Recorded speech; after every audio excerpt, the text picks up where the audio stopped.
ആലപ്പുഴയിൽ നവജാത ശിശുവിന് ഗുരുതര വൈകല്യമുണ്ടായ സംഭവത്തിൽ 4 ഡോക്ടർമാർക്കെതിരെ കേസെടുത്തു. കടപ്പുറം സ്ത്രീകളുടെയും കുട്ടികളുടെയും ആശുപത്രിയിലെ 2 ഡോക്ടർമാർക്കെതിരെയും സ്വകാര്യ ലാബിലെ 2 ഡോക്ടർമാർക്കെതിരെയുമാണ് കേസെടുത്തത്. സംഭവത്തിൽ ആരോഗ്യമന്ത്രി വീണ ജോർജ് അന്വേഷണത്തിന് ഉത്തരവിട്ടു. അഡീഷണൽ ഡയറക്ടർ DMOയോട് റിപ്പോർട്ട് തേടി. അനീഷ് സുറുമി ദമ്പതികളുടെ കുഞ്ഞിനാണ് ഗുരുതര വൈകല്യം. ചെവിയും കണ്ണും വായയുമുള്ളത് യഥാർത്ഥ സ്ഥാനത്തല്ല. ശ്വാസമെടുക്കുന്നതിന് ബുദ്ധിമുട്ടുണ്ട്. ജനനേന്ദ്രിയത്തിനും കൈകൾക്കും കാലിനും വൈകല്യമുണ്ട്. കുട്ടിക്ക് കമിഴ്ന്നു മാത്രമേ കിടക്കാൻ സാധിക്കുള്ളൂ. മലർത്തിക്കിടത്തിയാൽ കുഞ്ഞിന് നാവ് ഉള്ളിലേക്ക് പോകുന്ന അവസ്ഥയാണ്. ഗർഭകാലത്ത് പലതവണ നടത്തിയ സ്കാനിങ്ങിൽ ഡോക്ടർമാർ കുട്ടിയുടെ വൈകല്യം തിരിച്ചറിഞ്ഞിരുന്നില്ല. കുഞ്ഞിന് ഒരുപാട് പ്രശ്നങ്ങളാണ്. അതിൽ ഏറ്റവും വലിയ പ്രശ്നം എന്ന് പറഞ്ഞാൽ കുഞ്ഞിന് ശ്വാസം തടസ്സമാണ്. കുഞ്ഞിനെ കമഴ്ത്തി കിടത്തിയിരിക്കുകയാണ്. കുഞ്ഞിനെ നിവർത്തി കിടത്തുവാണെന്നുണ്ടെങ്കിൽ കുഞ്ഞിന്റെ നാക്ക് താഴത്തോട്ട് ഇറങ്ങിപ്പോകും. കുഞ്ഞിന്റെ മിഴി ഉണ്ട്, മിഴി തുറക്കത്തില്ല. കണ്ണിന് ഉള്ള പോയിന്റിൽ നേരെ ഒരുപാട് താഴത്താണ് കണ്ണിരിക്കുന്നത്.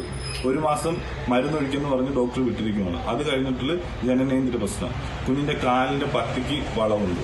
പിന്നെ ചെവി യഥാസ്ഥാനത്തല്ല. ചെവിയുടെ കേൾവി കറക്റ്റ് അല്ല. ചെവിയുടെ കേൾവി ടെസ്റ്റ് ചെയ്തിട്ടാണ് അവർ പറഞ്ഞത് ചെവി കേൾക്കുന്നില്ല എന്നുള്ളത്. പിന്നെ കുഞ്ഞിന്റെ വാ തുറക്കത്തില്ല. ട്യൂബ് ഇട്ടിട്ട് സിറിഞ്ച് വഴിയാണ് നമ്മളിപ്പം ഫീഡിങ് നടത്തിക്കൊണ്ടിരിക്കുന്നത്. അതേസമയം തനിക്കെതിരായ ആരോപണങ്ങൾ അടിസ്ഥാനരഹിതമാണെന്നാണ് ഡോക്ടർ പുഷ്പയുടെ പക്ഷം. ആദ്യ 2 മാസത്തിലാണ് സുറുമിയെ ചികിത്സിച്ചത്. ഈ കാലയളവിൽ ശിശുവിന്റെ വൈകല്യം കണ്ടെത്താൻ കഴിഞ്ഞിരുന്നില്ല. നിർദ്ദേശിച്ച സ്കാനിംഗ് റിപ്പോർട്ടുകളിൽ ഒന്നും വൈകല്യം റിപ്പോർട്ട് ചെയ്തിട്ടില്ലെന്നാണ് ഡോക്ടർ ഷേർലി പറയുന്നത്. എന്നാൽ ഫ്ലൂയിഡ് കൂടുതലാണെന്ന കാര്യം റിപ്പോർട്ടിൽ പറഞ്ഞിരുന്നുവെന്ന് ലാബ് ഉടമകൾ പറയുന്നു. ഡോക്ടർമാർ ഇല്ലാതെ ലാബ് ടെക്നീഷ്യൻ ഒറ്റയ്ക്കാണ് സ്കാനിംഗ് നടത്തിയത് എന്നാണ് ഉയരുന്ന മറ്റൊരു ആരോപണം. സംഭവത്തിൽ കടപ്പുറം കുട്ടികളുടെയും സ്ത്രീകളുടെയും ആശുപത്രിയിലെ ഗൈനക്കോളജിസ്റ്റുകളായ ഡോക്ടർ ഷേർലി, ഡോക്ടർ പുഷ്പ എന്നിവർക്കെതിരെയും സ്വകാര്യ ലാബിലെ 2 ഡോക്ടർമാർക്കെതിരെയുമാണ് സൗത്ത് പോലീസ് കേസെടുത്തിരിക്കുന്നത്. വിഷയത്തിൽ ആരോഗ്യമന്ത്രി വീണ ജോർജ് അന്വേഷണത്തിന് ഉത്തരവിട്ടു.